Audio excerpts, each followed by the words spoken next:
What's up, guys? Welcome back to what we're calling the Winter Exhibition. I'm axeltoss, joined by axslav. Of course, people wondering what this is. We got losers of round 1 of the Winter Championship event, and they're all playing in a tournament.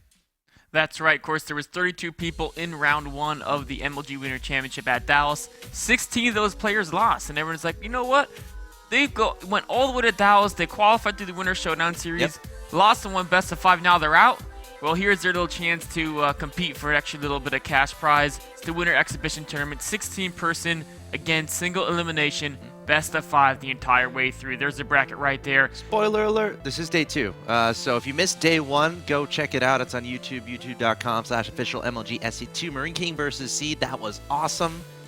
It went to 5 games. I'll spoil that much. I'm willing to do that. Definitely go check out that TVP. What a great start to this tournament we had yesterday, of course. You can see the rest of the matches there. Minigun creators Stefano Thorzian, Sase, Ghost User, Hero Feast, Bly, Suppy, Vibe State, Hug Baby Night. So many huge names. I was reading through some comments on the forums. People are like, oh, it's the second chance for the foreigners because all the foreigners lost in round 1 at the winter season at the championship event. And it is. So I'm super excited to see what foreigners can really make a statement here. It is. I mean, it's the second chance at the foreigners, but also there's several of these world-class Korean players who are unfortunately lost in that first round. Of course, Marine King, Seed, Creator, and Hero are the players I'm talking about. I'm really excited to see which of the foreigners can stand up to these Korean giants in this tournament. Which ones will make a close set, which ones might even take the entire series from these Korean, basically top-class players. And like, if we're talking about that line of things, of course, the Winter Championship event, if we're talking about foreigners who actually did a decent job against the Koreans, we're looking at a player called Bly, who's actually playing today. Today we're going to have Bly versus Suppy. Now, Suppy lost in the first round to Ret, and of course, Bly fell to Flash. But that was an awesome series. It was not as like when someone sees the result 3-1 and they're like, oh, it's Flash versus Bly, Flash demolished him. No, if you missed those matches, definitely go check that out. Bly made it a good one. He did. He's one of, I think there's only 4 non-Koreans to take a map off the Korean players. Sen, Bly, Feast, and I forget the 4th player. But he was one of those 4. So taking a map off of Flash, the guy who got 2nd in the entire tournament. I mean, Innovation only took 1 map off of Flash as well, right? Right. So, and Innovation may be one of the top 2 or 3 Terrans in the world right now. So Bly is a very, very, very scary player. Of course, a lot of people don't know as much about him because when you're talking about like top European Zergs, everyone jumps to Stefano and Nurchio. Naniwa. Sase. Exactly. But Bly is very, very good. We saw he actually talking about Mana. He dismantled Mana. He did in the Winter Showdown series. So it was fun to watch too. I mean, this guy has a very exciting playstyle. So if you're a Zerg player who's all about the drones, all about getting those 3 hatcheries, waiting until the 20-minute mark to get gas, this isn't the playstyle for you to watch. This guy loves getting the earlier gases, mixing in some wonky play into the mix, getting really relying on layered tech units like heavy Roach compositions, heavy Hydra compositions. Be afraid of this guy. I mean, we saw Mana every single game against him built 2 cannons just off the bat because he had no idea what was coming. So Bly, super exciting player to watch, of course. The guy he is opposing in the ZBZ in this best of 5 is going to be Suppy from Team Evil Geniuses. Of course, big storyline behind this guy. He came from nowhere. He was this North American guy attending UC Berkeley, I think it was. And then all of a sudden, out of the blue, it was announced that he was joining Evil Geniuses. Not 10 minutes after that announcement, he had like 7,000 people watching his stream. So Suppy, one of those guys coming from a very humble background, entering the pro scene, trying to make a name for himself, and he's had some phenomenal results since joining Evil Geniuses, of course. Most notable was that ridiculous run he made at the World Championship Series, Battle.net at World Championships. He got 5th to 8th place, eventually losing to the winner of the entire thing. And losing, he was 1 game from he was up 2-0 against Party in the best of 5. If Suppy played Party in the best of 3 at the WCS, he would have won it. He would have won. Like, he would have beaten the guy who won the World Championship Series. So $100,000. Yes. And this is a college kid, right?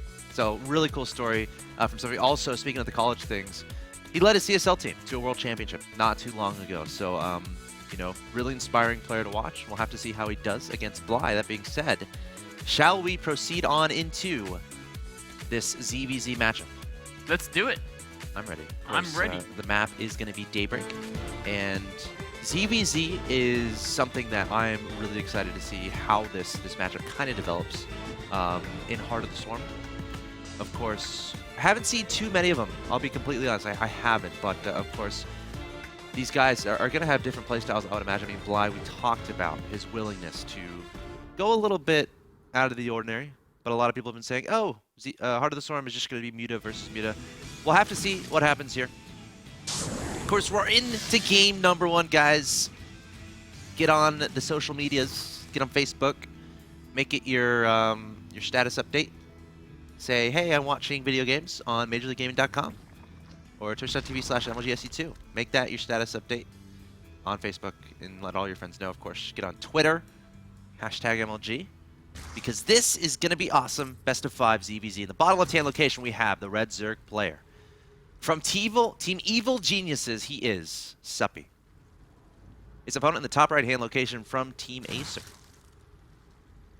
Went toe-to-toe with Flash in the upper bracket, I guess we'll call it. He is Bly. And I feel a little bit sorry for the people who haven't heard a lot about Bly because he is so exciting to watch. Very, very fun to watch. He's almost like a European version of July. Really exciting play style. Never a dull moment with this guy. Yeah. And of course, you know, Suppy recognizing Bly's tendency to play aggressive in the early game, opening for the spawning pool first. Bly, though, going for the hatchery first. So saying, you know, I don't have to be super aggressive right off the bat. Give me a few minutes and I'll get to the action. One thing I do want to point out is, you know, we haven't seen much of Bly's ZVZ in Heart of the Swarm. In Winter Season Showdowns, we saw him take down Mana. In the Winter Championships, we saw him lose to Flash. Of course, that was a Protoss and Terran, respectively. Suppy, we saw Suppy play against Rat in the Winter Championships. And that was a series where Rat just pretty much showcased better mechanics and kind of just outplayed Suppy a little bit. And then a little bit turned into more and more as the games went on. But, you know, playing against Rat, losing to Rat is an entirely different game than playing against Bly. Entirely different playstyles. Can Suppy, you know, kind of rearrange his thought process from that series against Rat and say, okay, you know, I'm playing different Zerg. You know, whatever happened that last series isn't even super relevant because this is a whole new series, a whole new style of opponent, and I've got to get ready to play against his brand of Zerg. Now, what's interesting here so far, of course, we noted Suppy got the earlier pool, but Bly has much more gas than his opponent at this point, already approaching 100 gas and starting speed immediately. So he's going to be starting speed before his opponent, even though Suppy got that earlier pool. Of course, Suppy is going to get an earlier queen. Yeah, has an earlier queen on the field, but that's the only difference thus far, Mr. Axslav. Things are looking very, very even with these guys. Of course, Suppy with the faster first queen, but then they're both going to have 2 queens out at roughly the same time, and Bly got a little bit extra larva from that earlier hatchery.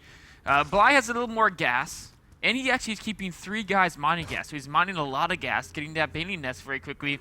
He might be looking to put on a lot of aggression. And the thing is, there's a small window here where he's going to have Zergling speed and Suppy won't. And that's because of that faster speed. If he can't do a lot of damage during that time, then of course, it'll kind of just revert to being an even game. And with Suppy's Baneling nest not too far behind Bly's, I think he'll be okay. You know, the early part of ZVZ is so interesting to think about because it's always about, you know, who can get that layer up, who can get the faster layer while not dying, or who can get the faster layer while fainting that you're doing a Zergling's Baneling all in. Because if you fake you're doing a Zergling Baneling all in, and you're actually getting a layer, your opponent could potentially be making like a lot of defenses that he doesn't end up needing, of course giving you that tech advantage. And right now we're seeing Bly with his layers about halfway done. And Suppy is nowhere inside. There we go, just now beginning it. So potential advantage there for Bly as we continue forward. Of course, Suppy getting a little bit later of a Baneling nest, but you know, that's a pretty significant difference if we're talking about ZVZ, and if we talk about, you know, Muta versus Muta, as we've seen a lot in Heart of the Swarm. The difference between, you know, 15 mutas and 13 mutas is pretty big, and that's pretty much the difference between a layer that's just now finishing from Bly and a layer that's halfway done for Suppy. It is. We can see Bly's definitely going to have a little bit of a mutalisk advantage, but I mean, if he chooses to go Muta switch, I assume he is. In fact, there goes the Spire right now. But Suppy has had a higher drone count for a longer part of the game. He saturated his 2 bases faster. He's got a supply lead, and that's going to give him more minerals to play with. That can mean more speed leans to help tank the Mutas damage. That can mean a faster third base. It could mean maybe even getting a Spore Crawler or 2 to help defend. So he's got his own advantages going forward in this game as well, even though his Mutas are going to be slightly slower. All right, we see Bly trying to figure out what's going on, seeing the lack of a spine crawler's opponent's natural front door, also seeing the gas as well in the natural. So he's going to know what's going on. Both these guys going for Spire, and now the big difference is going to be, all right, who's going to get that third faster? Who's going to get that fifth and sixth gas faster? Suppy can apply some aggression here. 4 Banelings being morphed in. A lot of Zerglings heading to the natural expansion as well, but Bly behind this also making Banelings of his own, so I don't expect him to be caught off guard by this aggression here from Suppy. Most likely not. Suppy with a few more speedings, so he's going to try to scare Bly. And of course, the goal here is to get Bly to make as many banelings as basically he wants to make a lot of banelings. Every additional 4 banelings he makes, that's 1 less Muta, so the more he can force out. Additionally, checking to see if his opponent has that third base, trying to potentially cancel it. Oh, 1 more baneling hit. Oh my god. Suppy loses 4 banelings to 2. Bly takes the map control from this point. His third base is going to go down fairly easily. Look at that units lost, Mr. Axslav. We just saw complete devastation there. 26 units lost to 7. Bly with some great Baneling micro there. Now, what's important here, though, is Suppy's able to get that third up. Bly needs to be able to deny that because Bly's third is going to be quite late. We're going to have some Mutas starting in that production tab. Bly with 8 in production. Suppy not yet starting any Mutas, so Bly could potentially take a good amount of map control and potentially deny this third, even once it finishes. He's going to be looking to do that. Of course, Suppy has plenty of gas to start making those Mutas. There is a rally difference. Bly's Mutas have to cross the map before they can be dangerous. Suppy also, how many queens does he have? It looks like he only has the 2 queens right now, so there's not going to be any queen support for his Mutas play, but this speeding counterattack is going to force Bly's Mutas to be on a defensive. Now, as soon as he notices Bly's Mutas are moving backwards, he says, okay, my Mutas will be on time to go back. And one thing that a lot of people underestimate is the power of speedlings in a Muta versus Muta mirror. If your speedlings are underneath your Muta list, they help tank a lot of that bounce damage, which of course gives you a nice advantage in that Muta list battle. All right, Bly, it looks like he's up 11-9 in that Muta count, and Bly's going to shoo those Mutas away there from Suppy. Going to start targeting down drones at this third base, taking a Muta out that was being rallied, and that's actually a huge deal. If you can catch those rallied in Mutas, that's of course 1 less Muta for your opponent, 1 less Muta you have to deal with. But he has to kill this third base, or at least, well, I think at this point, that is something he definitely needs to do, considering how late his is compared to his opponent. Oh, catching another Muta out of the rally. Each one of these is so important when you're only on 2 bases of economy. Suppy now taking the battle. Meanwhile, across the map, Suppy's canceling Bly's third with his speeding counterattack. Suppy, is he going to drive Bly out? It looks like he's only got a few Mutas left. But Bly backs away, and I'm a little bit surprised he backed away there. It seemed like it was like 9 to I think he had 1 or 6. 2 more. Yeah. He definitely had at least 1 or 2 more there. Now he's coming back with some freshly rallied troops. Suppy may choose to not engage until his armor finishes, but he does want to keep that third base alive. He's a couple gas speedlings from there, and that's actually a pretty he's big going to give deal. it up. I actually like his decision to give that up, knowing that his armor upgrade is nearing completion. An armor upgrade in Mutas versus Mutalist is immensely important. It basically takes away almost a third of the damage Mutas do because it hits every single one of those bounces. All right, big engagement going to happen here. Lings versus Lings at the bottom. No Banelings are going to be mixed in at this point. Suppy being tentative for now. He does have that armor upgrade advantage. He's going to have that for another, looks like 130 game seconds. Math is fun, but Bly is able to deny this third over and over again. Meanwhile, putting his third down, but again, Suppy counterattacking with Lings of his own. And I think Bly's going to have to cancel this hatchery once again. These guys are absolutely relentless in denying these additional expansions. And looking at the Muta count, 17 to 13 right now in favor of Bly. So once Bly finishes that armor upgrade, he's going to be a happy camper. He is. Suppy, nice counterattack. If he kills that queen, that'll really interfere with Bly's ability to produce more and more speedings, getting additional scouting information to Bly's base. The queen's dead. The queen is dead. In fact, he noticed that the upgrade was still under construction in the Spire. You can tell a little animation difference there. So he knows he's got a little bit of time where he has upgrade advantage. Of course, he doesn't know how close that is to completion. Should he try to cross the map and do an engagement while he has advantage, or will the upgrade finish right as he crosses the map? All right, we have +1 flyer on the way here for Suppy, so trying to hold on to that upgrade advantage. Of course, Bly has that supply lead, 114 to 100, and both these guys trying to get those thirds up. They're both about even, so maybe they'll let each other get it this time. But it looks like Bly is going to be the guy who's going to be a little bit more aggressive. A Baneling mixed in there with those Lings. You got to be careful about that. But it looks like we're going to have a period of a little bit of passiveness. A nice contaminate by Suppy, delaying those upgrades even more by Bly. Of course, the Muta versus Muta. When it goes to be a little bit of a passive game like this, the counterattacks have stopped. Anything you can do to slow down your opponent's progression, army progression, makes a big difference. Of course, contaminate that Spire is one of the biggest things you can do there, and Suppy did it right here. Now, I'm wondering when these guys are going to start deviating at least a little bit into, infestors, into Hydras, but there's always going to be a danger of losing the Muta upgrade battle, right? Or losing the Muta unit count battle, or maybe they're waiting to get those thirds up. That might be the thing that they're trying to do, because you want to appropriate as much gas as possible into continuing the Muta production, and to having the option of Baneling. Oh my god, great Baneling connection there from Suppy. Bly, a little bit of a misclick there. Suppy's on the retreat now, seeing that Bly has upgraded quality, wants to wait for his attack to finish, so he again has upgrade advantage, but he has to defend his third base. Bly coming in on the attack. Suppy with the Zerglian advantage, that's going to help out a little bit, but Bly has so many Mutalisks, I think he has more than Suppy 29 to 25 right now in favor of Bly. Has a lot of Lings underneath as well. These guys are pretty much making them at the same rate. Both are actually a little bit supply blocked, but a couple Overlords about to finish for both of them. Suppy making a third Overlord just so he can get out of that little bind he's in. But yeah, both these players going to be starting to saturate these third bases. Bly going straight for this third base of Suppy's, and Suppy caught a little bit off guard here. Going to try to retreat with the Mutas and the Lings. Are they going to decide to engage? No, Bly's going to be on the run. He's going to turn around and go for it. Let's see who comes out on top. Here we got Lings versus Lings on the ground. Mutas versus Mutas at the top. Opening up the units tab. We got 22 to 18, 21 to 15. Looks like Bly definitely has secured his Muta advantage, and he's going to come out on top of this battle. He is. Suppy thought he had the upgrade advantage. With the upgrade advantage, it would be enough for him to prevail there, but Bly's superior account was just too much. Killing the Queen. The third base is vulnerable. Suppy with a small speedling counter, but Bly should be able to defend it with his own speedlings. Meanwhile, the Mutas are ravaging at third base. Bly's also transitioning into infestors now, so even if Suppy can defend his third, Bly's going to have that tech advantage going forward. It's such a tricky decision. We're going to have a Muta versus Muta battle once again, but again, Bly is up 16 to 6 in that Muta count. Suppy is not going to be able to take down these Mutas. He's not going to be able to hold this third. Meanwhile, Bly has his third mining back home, no problem whatsoever. And there's the GG from Suppy.